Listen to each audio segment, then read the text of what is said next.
All right, so looks like everyone's got their food.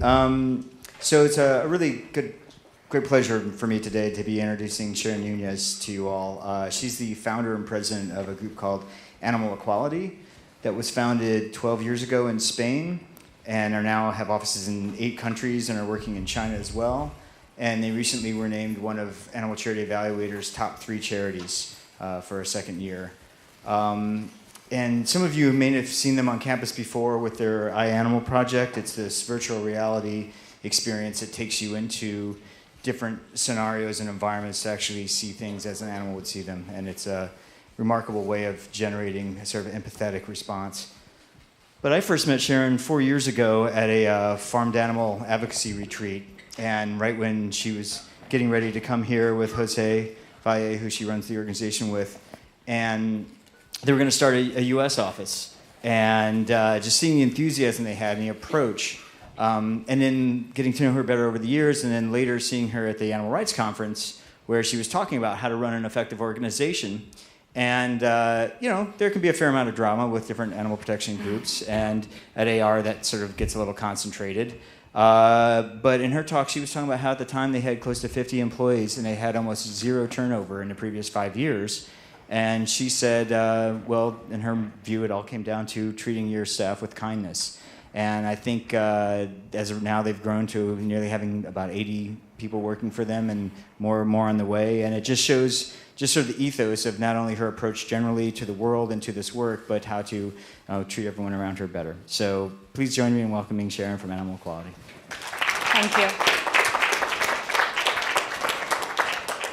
Thank you so much. I am so excited to be here today. Firstly, I want to thank the Harvard Student Animal Legal Defense Fund and the Harvard Animal Law and Policy Program, and of course, the wonderful and my dear friend, Chris Green, who I've learned so much from in the last few years. So I want you to raise your hands if you're part of the Animal Law Program here in Harvard. Okay, cool, excellent. Okay, so today I'm going to be speaking about animal equality, our strategic approach, the countries we're working in, the situation of animals in those countries, and what we are doing to help animals. And there will be room for questions and comments. So, animal equality. Animal equality is a team that works in 8 countries around the world, and we believe in a world where all animals are respected and protected.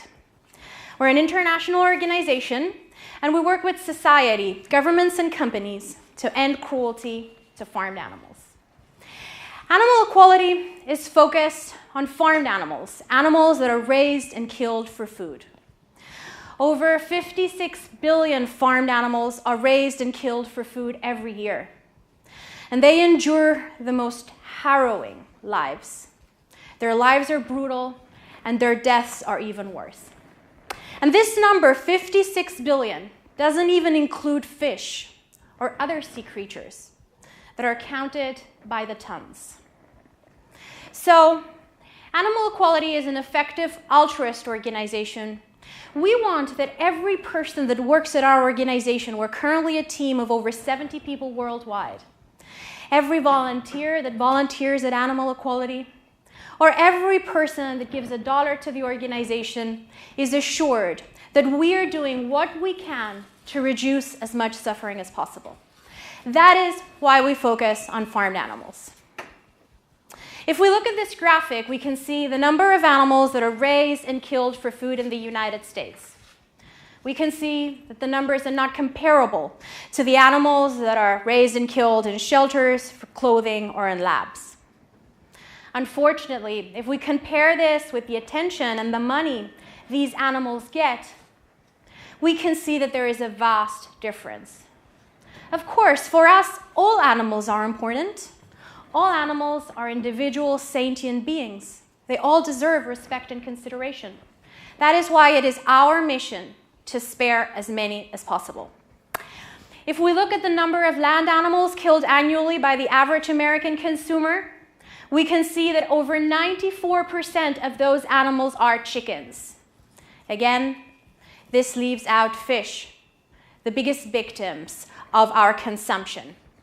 Over 90% of animals killed for direct or indirect consumption by the average American diet are fish or other sea creatures. So we are focused on animals that are raised and killed for food. They die in the largest number. They experience the most terrible lives. They have the least resources dedicated to them. And we can also track the success of our campaigns. So, animals raised and killed for food, but within these, we have specific strategic priorities. Animal equality strategic priorities are caged hens. These are the animals, with others that you will see in a minute, that get most of our resources and attention. I myself have been in dozens of caged hen farms in Spain, in India, and in other countries. This hen will spend 2 years in this cage. She will not be able to move. She will not be able to spread her wings. Her feathers will rub against the metal cage, and she will probably get featherless. Her feet will suffer deformities and get crippled because she will spend her entire life, those 2 years I mentioned, standing on bars, standing on metals. After 2 years, she will be brought to slaughter, where she will be killed. And a high percentage of animals around the world that are killed are fully conscious. So it is animal equality's strategic priority to end the use of cages for hens. And we'll see how we do that in a minute. Broiler chickens. Animals that are raised and killed for meat.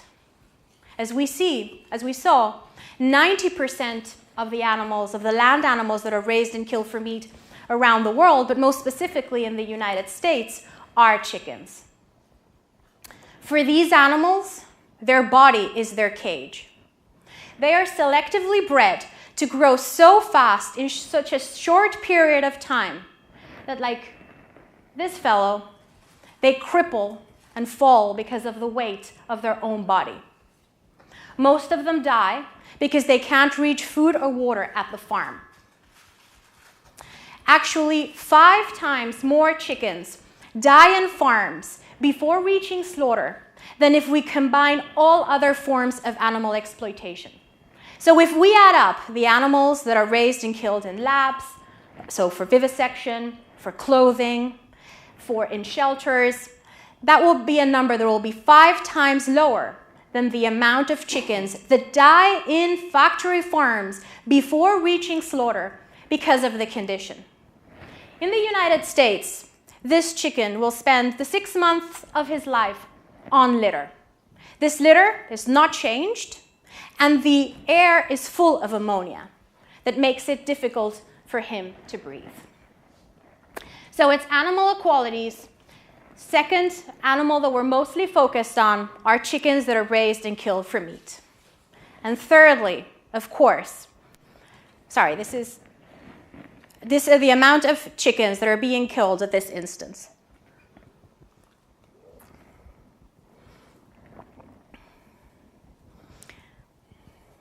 And I want to show you footage of an investigation we recently presented in the United Kingdom inside the chicken industry. Play.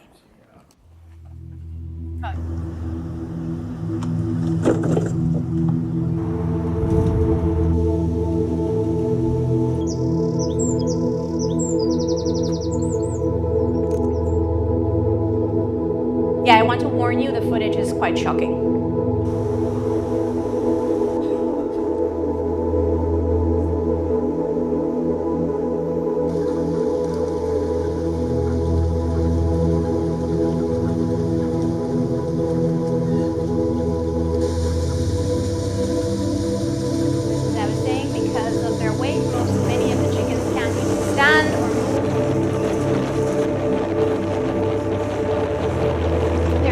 Treated by the workers.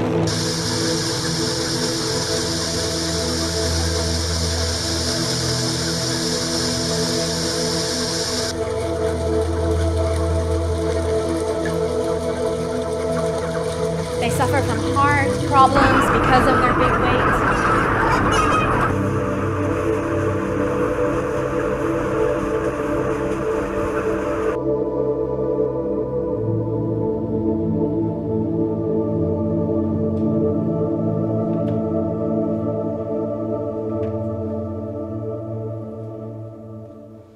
Thank you for watching. Thank you for bearing witness. It's the third animals that we are focused on, that the organization is focused on, are farmed fish, what is called aquaculture. So sometimes we are asked, okay, well, why farmed fish and not wild-caught fish? Well, it's true that wild-caught fish have brutal deaths. Many of them spend several minutes, several hours before they die. But they have a relatively good life in the wild. In the case of farmed fish, they suffer from overcrowding in the farms, from diseases, from parasites. And as we will see in this video, oh, sorry. It's not allowing me to. Okay, oh, sorry.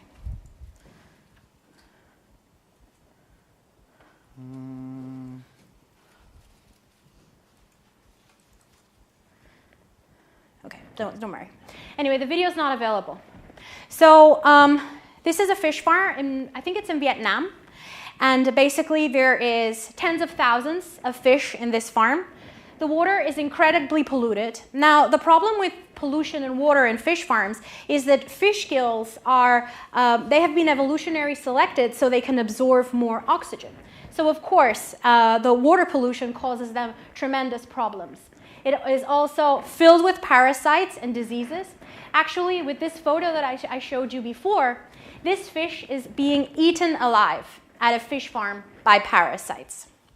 So, caged hens, broiler chickens, and farmed fish are the animals that Animal Equality uses most of its resources to help. We have, just want to show you this too.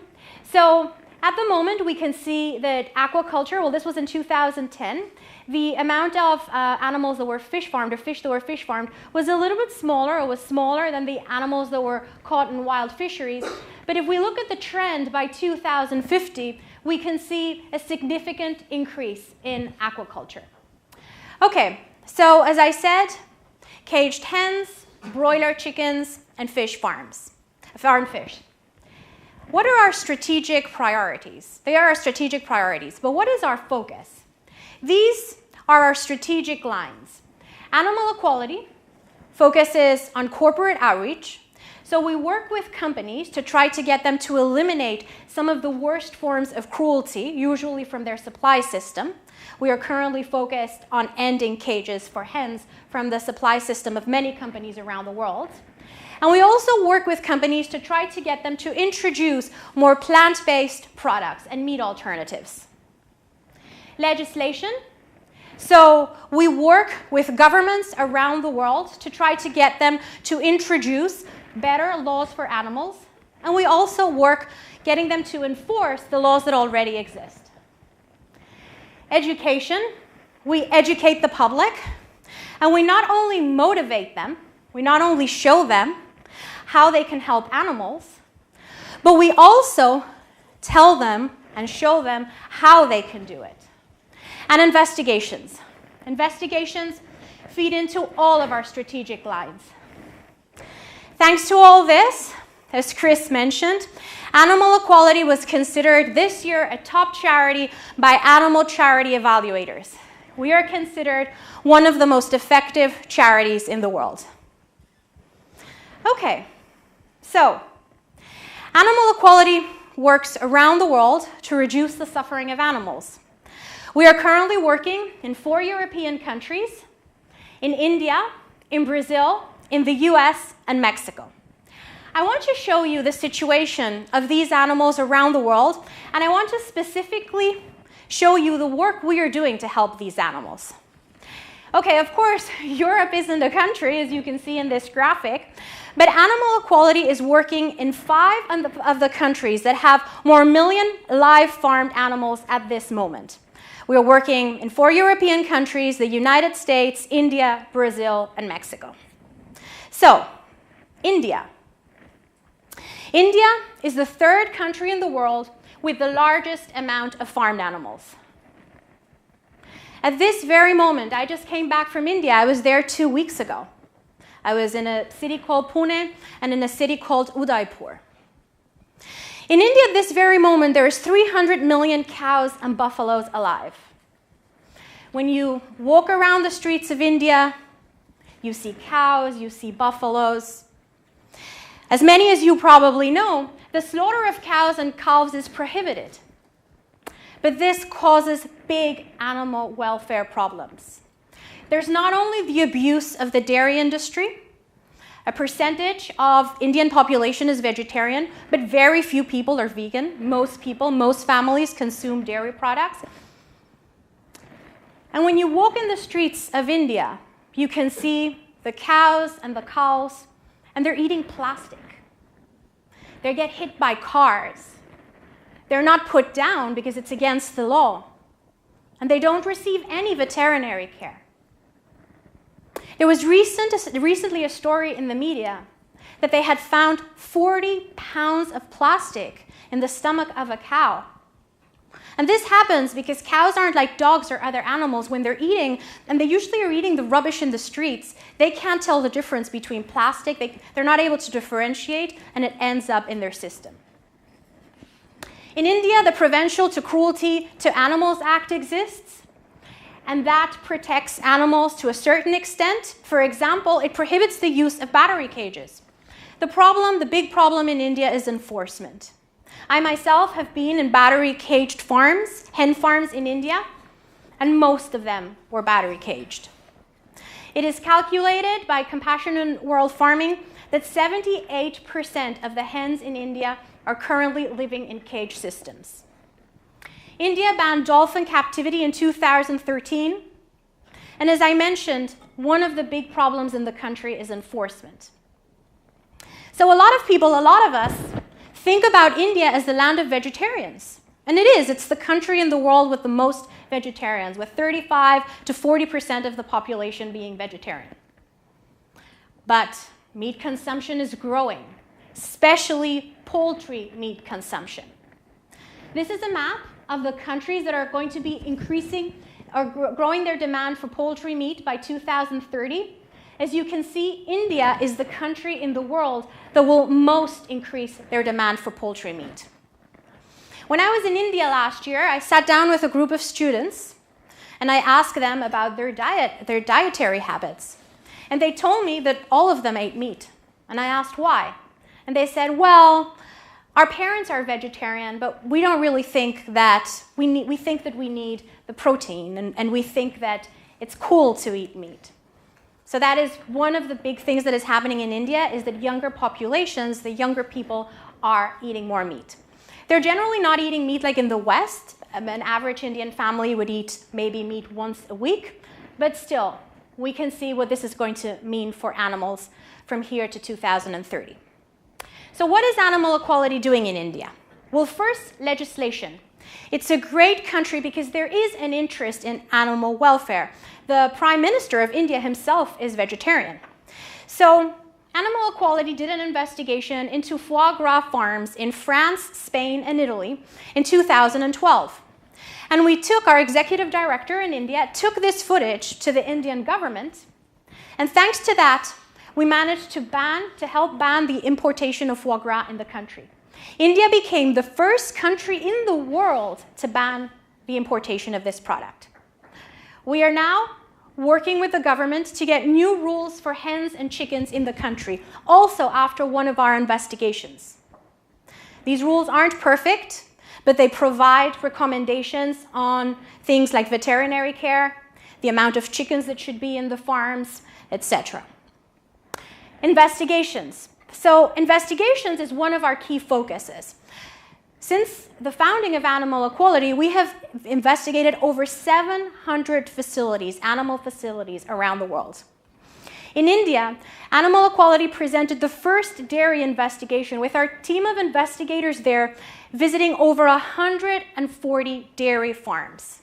Now, this shocked the Indian public that thinks that its milk is humanely produced. But it isn't. There was not only widespread mistreatment of these animals with beatings and using electrical pods to get them to move. In a lot of the farms, the cows were living on their own filth. They had no veterinary care. And because of this investigation, it was out on some of the most important media channels in India. It reached over 300 million people. Animal Equality also presented the first cage pen investigation in India. And with our work with companies, we are working with companies in India to get them to move away from cage systems for hens. We are currently campaigning against McDonald's. Mexico. Mexico is the 9th country in the world with the largest amount of farmed animals, with a total of 654 million farmed animals alive at this instance. The Federal Criminal Code of Mexico does not contain any animal welfare provisions at all. There is no animal welfare provisions for Mexico in Mexico for animals in a national level. There are animal welfare laws and provisions across states, but they vary greatly. In Mexico, there is 2 types of slaughterhouses: municipal and state slaughterhouses. I'll talk about our investigations in Mexico that our team in Mexico has done. But municipal slaughterhouses in Mexico are films of a nightmare. Pollution is a big problem in Mexico and something that we need to analyze when we're thinking about our strategy in this country, because Mexico City is considered one of the most polluted cities in the world. That is something I didn't say about India and that we're also going to be tackling. But New Delhi, the levels of pollution in New Delhi are so high that it's considered a city where people should not be living in. So that is, as you know, a lot of the pollution is caused by the animal agriculture industry, and it's a big problem in developing countries. And there is some enforcement on a state level for the laws I talked about that exist in Mexico on a state level, but they're mainly fines. So what is Animal Equality doing in Mexico? Most importantly, investigations. Animal Equality did an investigation where we visited slaughterhouses across 7 states in Mexico. We filmed workers killing pigs with axes. Most of the animals, 100% of the animals, actually, I was just looking at the information this morning, in municipal slaughterhouses, were still conscious when they were being killed. They were fully conscious, and some of them took over 30 minutes to die. They were just knifed on the side. So we took this footage to the government. We took it to the media. It had huge media coverage. And we took it to the government.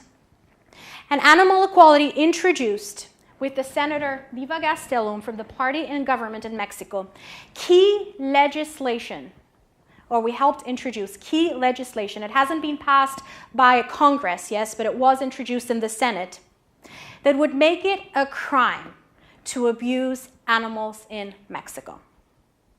Animal Equality also carried out the first investigation inside caged hen farms in Mexico, and the first investigation inside dairy farms, visiting dairy farms again throughout the country. Because of the result of our investigation inside cage farms and the work of our corporate outreach team in Mexico, we have managed to get 5 companies, including the ones you can see, Pagasa, Mañar, Pacific Star, Grupo Anderson, to eliminate cages in Mexico from their supply system, Food policy. This is another of our strategies in Mexico. As I mentioned before, pollution is a huge problem in Mexico, with Mexico City being one of the most contaminated cities in the world. We are actually working with the government of Jalisco, that is a Mexican state, and the biggest producer of meat, the biggest state producing meat in Mexico. The state of Jalisco has agreed to reduce their pollution 50% by 2040. And we are working with them at the moment to try to get them to introduce meatless Mondays and other meat alternatives in public places. And we're also working in education. We have seen that most Mexican students and Mexican millennials are incredibly interested in animal welfare, in trying vegetarianism, and in veganism. Only last year, we handed out 250,000 leaflets in universities, And we worked with celebrities such as Sofia Cisniega in the photo that presented our iAnimal virtual reality film in Mexico. Okay, so we've talked about India, we've talked about Mexico. What about Brazil? Brazil is the 4th country in the world with the largest amount of farmed animals. And it's one of the top producers and exporters of meat products in the world, specifically beef and chicken. What we are finding in Brazil, we just started working in Brazil about a year ago. We started doing corporate outreach work, and our executive director that is going to be doing legislation, education, and corporate outreach came on board in September 2017. What we have seen is that there is huge interest by the media in Brazil. Currently, there's a huge discussion in the media in Brazil about live export that is taking animals from Brazil to the Middle East. There are some provisions for animals under the Constitution that protect them from suffering.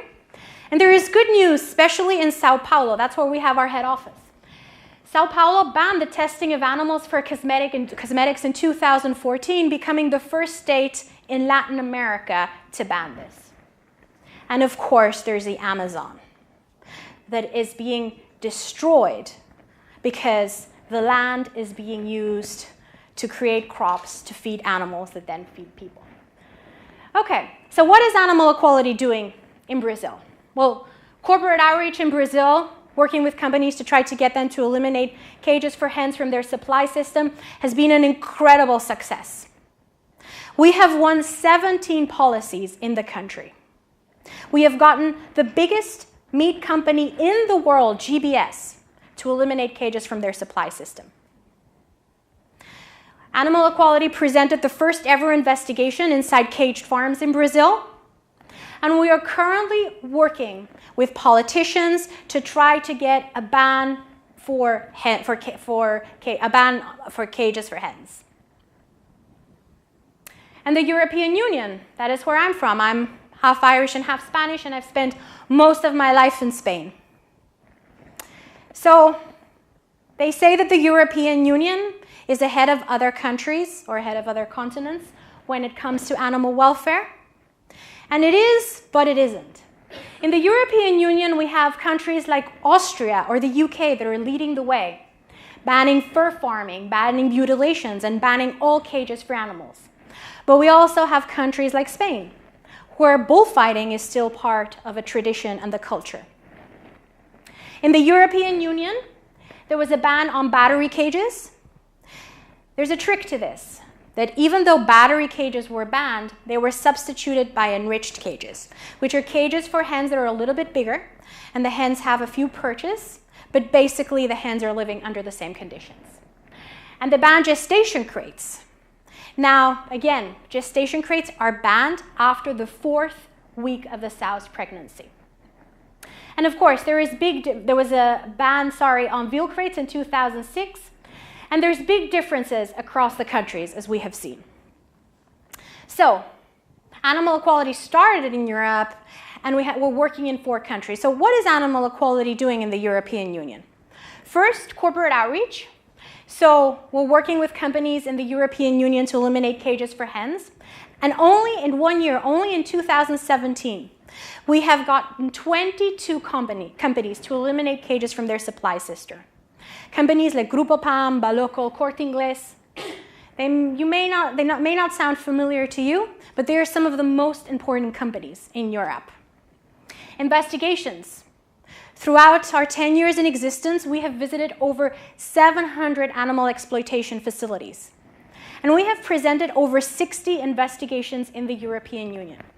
We're currently, as I said, only focused on farmed animals. But we have investigated the use of animals in circuses, in zoos. We've investigated the foie gras industry, the chicken industry, the hen industry, etc.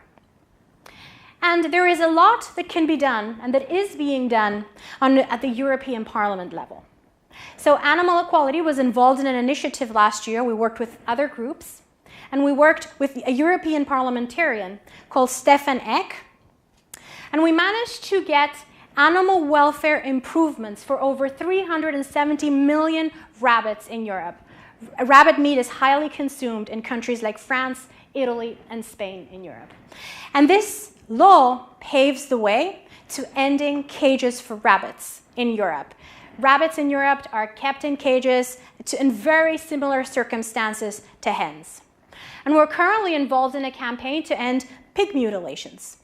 Pigs are routinely castrated, their teeth are clipped, and their tails are docked, all of it without anesthesia. It is part of the system of raising pigs for meat. We also work on education, and we do education on two levels. So on the level of the European Parliament, this is an exposition we did last year of factory farming in Europe, and we brought our iAnimal headsets, and we had dozens of members of the European Parliament try the headsets and experience firsthand what it's like to be an animal in a farm in Europe, and we also had an exposition of photos. And we also educate citizens through online and offline education. Another of the focus in Europe is enforcement with the laws that already exist in countries like the UK. We did an investigation and presented an investigation in December 2016 inside a dairy farm in the UK where dairy workers were beating and kicking baby calves. We presented it to the media and it got to the courts. And one of the farmers that was involved in this abuse got sentenced on 2 counts of animal cruelty. Now, the picture that you can see here is probably part of one of the most horrible investigations that I have ever seen. It was footage that was sent to the organization. It was a pig farm in Spain, and the pig farmers were killing pregnant sows with swords, with no anesthesia. And then they were taking pictures of themselves. This was one of the biggest cases of animal cruelty and abuse in Spain. And it got the first and longest prison sentence for animal cruelty in the country. So, I want to finish on a positive note. We are an effective altruist organization. As I said, we want to spare as many lives as possible. And we do that in a number of ways. But one of the ways we do it is telling stories. So today, I want to tell you the story of Louis. Please watch.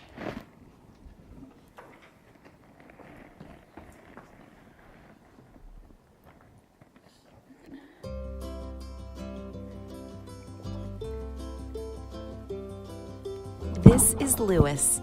He is a so-called broiler chicken. This beautiful young rooster was destined to become chicken meat.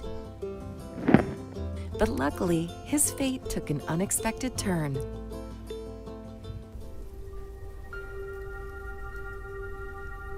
Louis was raised on a chicken farm alongside thousands of other baby chicks.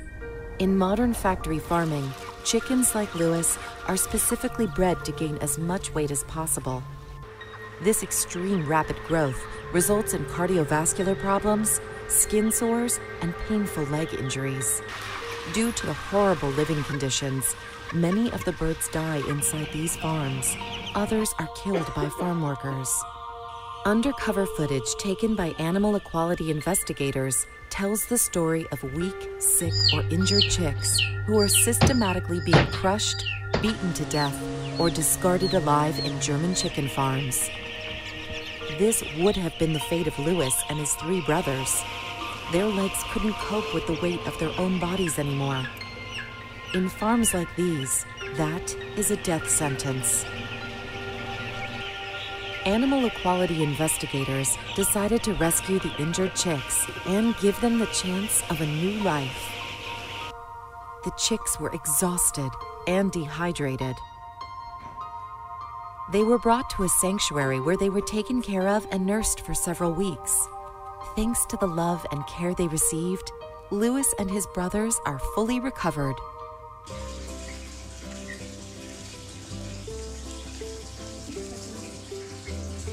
They can now spend the rest of their lives in freedom.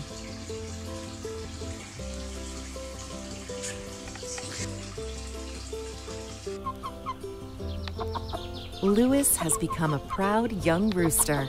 Today, nothing remains of the weak baby chick destined to be thrown out like trash. Lewis's new life is just getting started.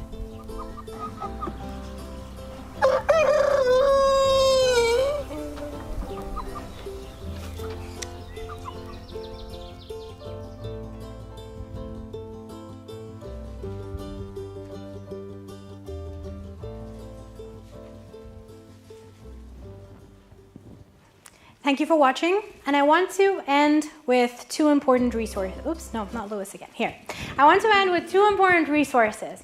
So we are very excited, and we have our wonderful International Director of Communications here with us. She will be able to give you more information. We are very excited because we have launched Love Veg. That is an incredible platform for all things vegan. And we have also launched a meal planner. So it's a resource that I recommend you all visit. And I also want to talk to you about iAnimal. So iAnimal is our virtual reality project, and we are taking these headsets. I don't know, raise your hand if you've tried our virtual reality project. Okay, a few of you have. Okay, so we are taking these headsets, as you saw, to the European Parliament. We've taken it to the British Parliament, and we're also taking it to universities around the world. We have just launched a program where we are going to be sending the headsets to students, to university students, so they can use it as part of their outreach. So if anyone is interested in having a headset and using it as part of their outreach, please let us know. Okay, so a lot of you here, I know you, and I know you dedicate your life, part of your time to animals. Others are thinking, well, how can I help animals with my life? I just want to let you know that this is probably one of the most important causes. In the case of farmed animals, as we have seen, there is very, very few people who are dedicated to them. So I hope this talk has inspired you or inspires you a little bit to take your activism for animals one step further. Thank you very much.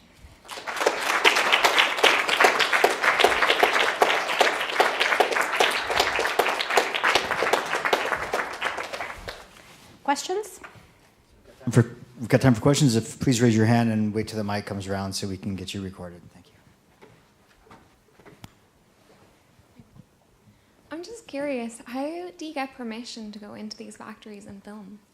Sorry, I didn't know. How do you get permission to go into the factories to film? Oh, well, unfortunately, I can't disclose a lot of information because then we may not be able to go into factories and film. Yeah, unfortunately, I can't disclose a lot of information. I'm sorry. Any other questions? Yeah. I'll just speak after. No, we're recording, so please wait for the mic. Just wanted to know if you're working directly in the United States and if you have made contact with National Public Media, National Public Radio and Television. Thank you. I let Sarah, our International Director of Communication, answer about media. Yes, we are working in the United States. Two of our staff members, our General Counsel, Caitlin Labarge and Sarah Pickering, are working from here in Boston, and we have an office in Los Angeles where we have 12 people working. We're currently doing education in the United States, so we launched Love Veg, and we're taking our iAnimal tour to universities throughout California and sending headsets to students, and then we're going to be doing campaigning, corporate outreach campaigning, and we're also going to be doing investigations in the United States this year. And I'll let Sarah talk about the media. Yeah, that's pretty much it. So the media so far have tended to cover iAnimal. So the New York Times last year ran an article on how animal rights organizations had a new tool in their arsenal, and that it was this virtual reality experience. So that's been what the media in the US is primarily focused on, television, radio, and newspapers. But we're actively starting investigations in the US this year, which will really help us leverage our media contacts and get them to cover the undercover investigations that we do here.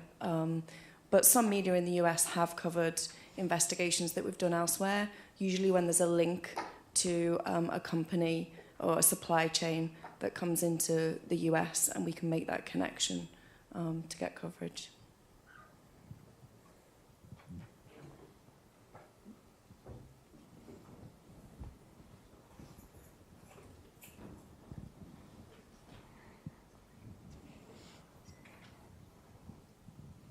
Hi, thanks so much again for coming. That was a great talk. I just wanted to ask how you respond to potential imperialist accusations when you're going into these countries, because I'm sure that's a common comment that's brought up by leaders in those countries.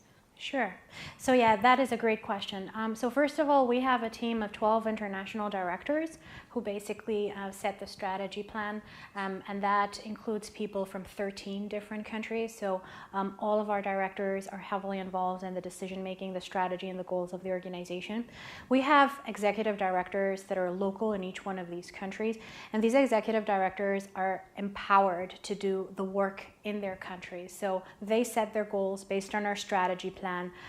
They are managing their teams, they're managing their office, they're making strategic decisions about the organization.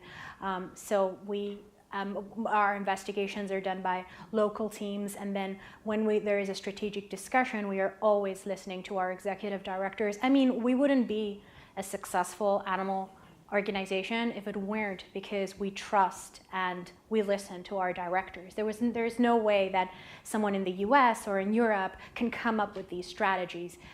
These strategies need to be implemented, and they need the feedback from the people in those countries. So that is, I think, what we're doing. Thank you. Anyone else? Okay.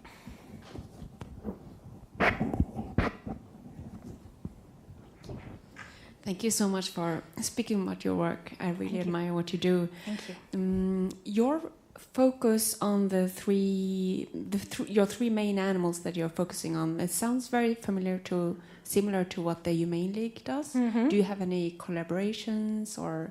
Absolutely. Yeah, absolutely. The Humane League is one of our sister organizations, one of the organizations we admire the most. We are constantly in contact. The reason why these are our strategic priorities, and I don't know if they're the Humane League strategic priorities, like if they present it that way, they probably are, is because we're both effective altruist organizations. So what an effective altruist organization wants to do is make sure that all of the resources of the organization are being used efficiently and are sparing as many lives as possible. And these are the animals that are dying in the largest number. We're also members of the Open Wing Alliance, that is a coalition created by the Humane League to end cages for hens. So yeah, they're a wonderful organization. We admire them very much, and we're in close collaboration. Anyone else? Well, I'll ask a quick question. Oh, there you go. While I'm getting over there, you can answer this one. What is it so far since you first started 12 years ago? Which of your successes are you most proud of? And if money and resources are no object, what would you most like to accomplish? Well, it's a very big question.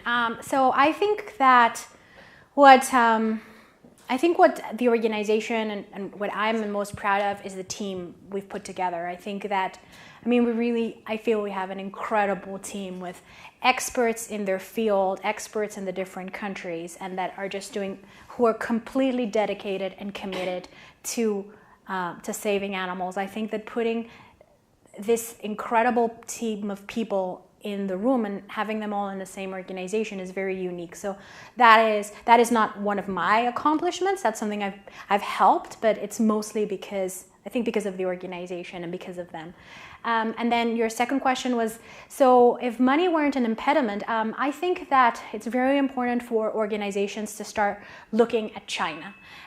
We are kind of timidly looking at China, at work we can do there, but it's the first country in the world that has the most farmed animals, and I think that if money weren't a problem, we would probably try to hire an executive director in the country and think of it would probably take 6 months or a year, but a strategy that really works to spare lives in the country. So I think that's what we would do.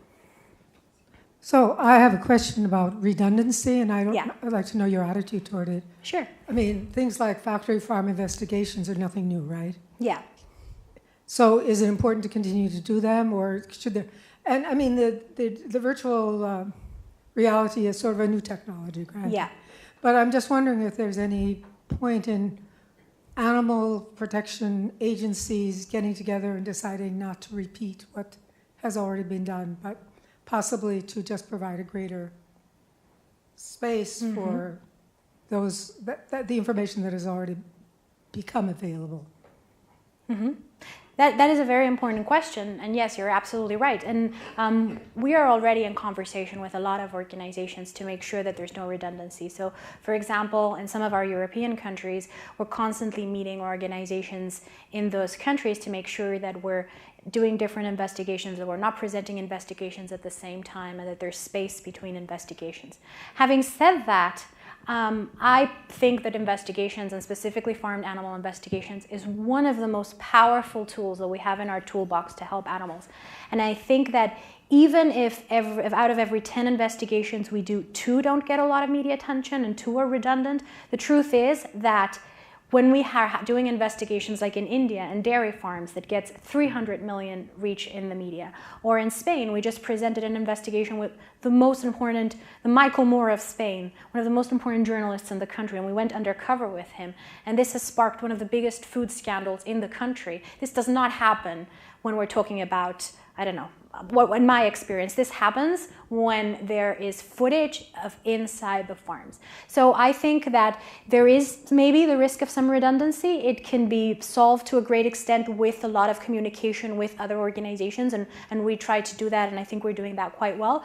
But also they are so powerful, they help move so many people, that I really think it's important that we continue to focus on farmed animal investigations. Thank you.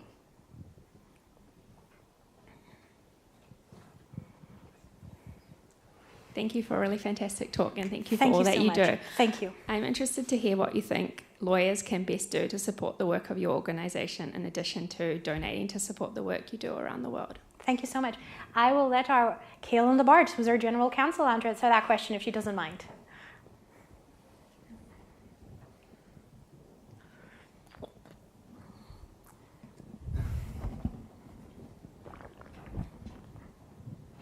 Great question, thank you. And it's wonderful to be in a room with so many lawyers and future lawyers who are interested in farmed animal welfare and animal welfare in general. Lawyers play a huge part in animal activism. Everything from my role supporting the organization, compliance, the non-animal aspects of helping an organization like Animal Equality, but also petitions to enforce consumer protections, helping the organization release an investigation, petitions to law enforcement to crack down on any violations of animal cruelty laws that we find. And just volunteering your time. There's not a lot of animal law positions out there. It's still a very small field, but interning, offering pro bono services to organizations like Animal Equality can be incredibly valuable to organizations like that. And yeah, so anything that you're interested in, I'm happy to provide my email to Chris and offer to speak with you one-on-one if you're interested in getting involved. Any other further questions? Well, we've had people who need to leave for class at 1 o'clock anyway, so please join me in thanking Sharon Nuñez one more time. Thank you. Thank you. I left my card here if anyone is interested, and you have my email too, so please feel free to send me an email. Thank you.